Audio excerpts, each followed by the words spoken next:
Saturday afternoon. Medyo semi-sawi tayo. Galing lang tayo sa Museo ng Sining ng GSIS. Sarado. They're preparing the parang, I don't know what they're preparing. Meron silang contest na ginanap. Tapos hindi pa daw na-award, sabi ng lady concierge. Ergo, the space is not open to the public. Sabi ko, nag-check pa naman ako sa website kung open. Sabi niya, hindi close ganun. Anyway, dun sa tabi ng concierge, merong mga sculpture. So sabi ko, can I look at them? O sige, tapos the lady concierge was graceful. Sabi, pagbuksan kita ng ilaw para kahit pa paano maganda yung ambience. So, ilan lang yun?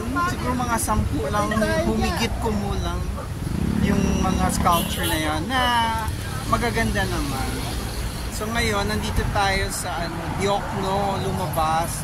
Although yung pumasok tayo, dun tayo sa Macapagal pumasok. So if balak nyo pumunta dito, tapos magpo-commute lang kayo, sasakay kayo ng bus na dadaan sa Taft Avenue, papuntang PTEX. Dadaan yun sa tapat nung parang may malaking PAL dyan, baba kayo doon. Tapos may kalye dito sa tapat ng PAL, sa side ng Macapagal na papunta pa lang ng south.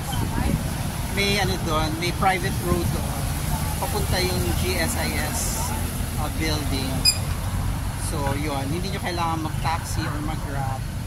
Or, pwede din dito. Kasi ngayong tapos na ako sa museo, dito ako lumabas sa Diokno Street Drive. So, since nandito na rin lang tayo, kakain tayo kay Diwata. Kasi lunch na din.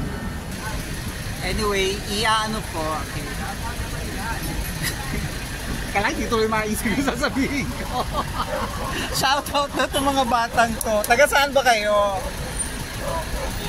Ha? Tapos, ba't ka nagpapaayos dyan? Na-flatan ka? Pero saan Quezon City ka? Malaki Quezon City, katabi na ng Bulacan. Ha? Payatas? Malapit lang yun sa... Naku, Diyos ko. Doon kapag galing, ano na yun? Rizal na yung katabi mo. San Mateo. Sige, good luck. Shoutout po kay Jing. Sana bigyan mo na kami allowance. Sino ka ba? Para kilala ka ni Jing. Manager po namin. Alright. Sige. Hulaan na lang natin kung anong niya, pangalan at saka company. Anyway, bago tayo pumasok kay Diwata, ipasok ko ngayon yung montage ng konting sculptures na nakita natin sa Museo ng Sining.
may konting pila dito sa labas. 4 lang naman. Wala daw bakante sa loob.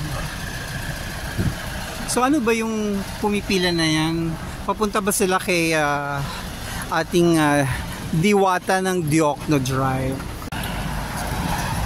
Yes, nandito tayo sa island. Yung Diokno, kumukuha ng ating B-roll. Kanina madaling tumawid kasi wala halos sasakyan dumadaan. Ngayon dito na, ayan, tapo na tayo. Baka di na tayo makatawid. Sa lubang parking natin na loob. May konting amoy lang siya, no? Ano ba yung naaamoy natin? So, ito na ang ating second agenda for the day. Hello. Shout out.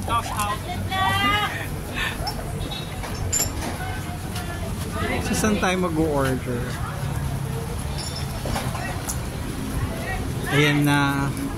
Mag-order tayo syempre ng Diwata Pares Overload. Pipila na ako. Order na ako. Hindi ko na i-vlog. Papasok na lang natin yung video. Marami namang choices. So, hindi ko alam kung only rice kasi may bumabalik din sa kawali ng rice. Siyempre may hawak tayong plato. Baka mahulog, 100 plus. Sayang naman. So, B-roll na lang. Mainit kahit na mahulog. Pero mabuti na lang wala si TTT because may distinct smell ang environment. I don't think he would enjoy. Parami na ng parami ang pumipila. Tapos na tayo magbayad ng 100. They gave us this. Isa dyan is for the Paris Overload and I think yung isa for the soft drinks. So saan natin ito i-present. So, yan ang ating rice. 1.5. Diba? Na ang dating para tayong nagtrabaho buong araw at kailangan nating punuan ang ating energy. Anyway, chibog time. Huli man daw magaling makakadiwata tayo. Kaya siya 100 pesos, may kasamang 7-up, maraming kanin, at ang pares niya lechon kawali ang kasama. Anyway, hindi naman tayo mukbang, hindi naman tayo food vlog.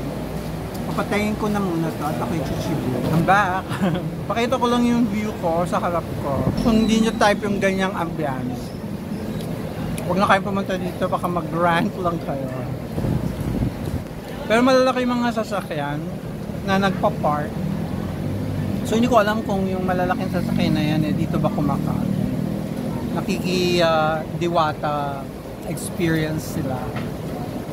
Hindi ko nakita si Diwata. Anong oras ba dumadating yun? Ano na ngayon? July 28? Marami ng linggo ang nakaraan ng kainitan ni Diwata. So hindi tayo nakisaw-saw sa trend. Although wala pang 3 kilometers ang ating tinitirahan dahil nandito lang siya sa Pasay, GSIS, Diokno. Hindi ko naman ma-imagine na makikipila ako na matagal. Ayoko lang gawin yung ginawa ko sa Intramuros. Yung restaurant doon na may rooftop. Parang 1 hour to 2 hours kami pumila ng food. Diba? Never again. So, mabuti na lang. Yan lang. Hindi ka nakigo with the phone. Tapos na ang kausuhan. Hindi ko lang alam mamaya. Or kasi Sabado tanghali.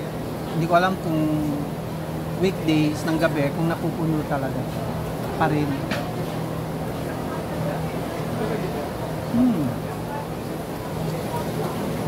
Sarap. Yummy in fairness. Dahil nga dun sa lechong kawali. Pag humahangin, lumalabas yung amoy. Hindi ko na-imagine na may amoy na ganyan sa tabi ng GSIS or in a government property.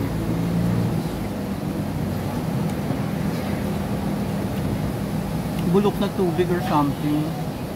Konting lakad mo na lang or kembot, dagat na yan. Hindi ko alam kung ano ba, hindi ba nakakalabas yung nabubulok na tubig sa dagat. Buti na lang, wala si TTT. Naku, ayan na, may tugtog na.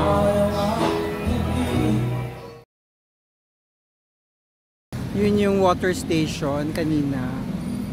Tapos malapit tayo doon nakaupo. Tapos sabi ko mabaho. Dito nang gagaling yung amoy somewhere. Meron pa namang electric fan. Sabi ko, lilinger ako sa electric fan. Sabi ko, bakit ang baho ng hangin galing sa electric fan? Kasi dito nga nang gagaling yung amoy. Yun. Doon yung electric fan. Kita ba?